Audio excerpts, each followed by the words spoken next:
पर केंद्रीय कर्मचारियों के लिए नया अपडेट है। कितनी बढ़ेगी बेसिक सैलरी और एचआरए? चलिए आपको बताते कि लेवल 1 से लेवल 10 तक का पूरा कैलकुलेशन क्या है। नमस्कार, बहुत स्वागत है आपका। मैं हूं आपके साथ ऋतु सिंह। 8वें वेतन आयोग में सैलरी बढ़ने को लेकर केंद्रीय कर्मचारी और पेंशन भोगियों के लिए खूब चर्चा है। हालांकि इसके एक प्रमुख कंपोनेंट हाउस रेंट अलाउंस यानी एचआरए पर लोगों का ध्यान उतना नहीं जाता, लेकिन सैलरी बढ़ाने में इसका बड़ा योगदान होता है। कोलकाता में स्टेक होल्डर्स के साथ वेतन आयोग की बैठकों का दौर समाप्त हो चुका है, जिसमें कर्मचारी यूनियन ने बेसिक सैलरी बढ़ाने के साथ हाउस रेंट अलाउंस की मौजूदा दरों को बढ़ाने की मांग की है। चूंकि एचआरए सीधे तौर पर बेसिक सैलरी का एक निश्चित प्रतिशत होता है, इसलिए जैसे ही 8वें वेतन आयोग में फिटमेंट फैक्टर के आधार पर बेसिक सैलरी बढ़ेगी, कर्मचारियों का एचआरए भी रॉकेट की तरह बढ़ जाएगा।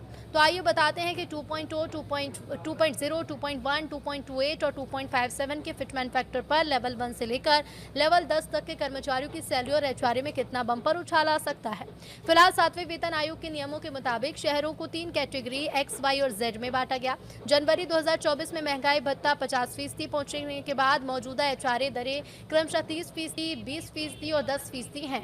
कर्मचारी संगठनों का कहना है कि बड़े शहरों में मकान के किराए ज्यादा बढ़ चुके हैं, इसलिए मौजूदा एचआरए नाकाफी है। संगठनों ने वेतन आयोग के सामने कुछ मांगे रखी हैं। एनसी, जेसीएम, एआईडीईएफ और एफएनपीओ जैसे कर्मचारी संगठनों की मांग है कि एचआरए के 3 स्लैब को बढ़ाकर 40%, 35% और 30% किया जाए। साथ ही से महंगाई भत्ते की बढ़ोतरी से जोड़ा जाए और पेंशनर्स को भी लाभ मिले। एआईएनपीएसईएफ ने एक्स, वाई और जेड शहरों के लिए क्रमशः 36, 24 और 12% एचआरए की मांग की है। अब फिटमेंट फैक्टर का खेल क्या है, तो कैसे नया एचआरए तय होगा?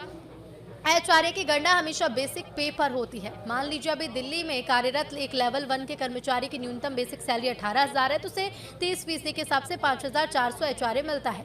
अगर 8वां वेतन आयोग न्यूनतम फिटमेंट फैक्टर 2.0 तय करता है तो बेसिक सैलरी 36,000 होगी और 30% के हिसाब से एचआरए सीधे 10,800 हो जाएगा। अगर फिटमेंट फैक्टर 2.28 या 2.57 तय होता है तो ये फायदा और ज्यादा बढ़ जाएगा। अगर सरकार न्यूनतम फिटमेंट फैक्टर 2.28 या 2.57 को मंजूरी देती है तो केंद्रीय कर्मचारियों की इनहैंड सैलरी में ऐतिहासिक बढ़ोतरी देखने को मिलेगी। उदाहरण के तौर पर एक एंट्री लेवल अफसर जो लेवल 10 अभी दिल्ली जैसे शहर में रह रहा है, उसका सिर्फ मकान किराया भत्ता ही बढ़कर 43,250 प्रति माह तक पहुंच सकता है।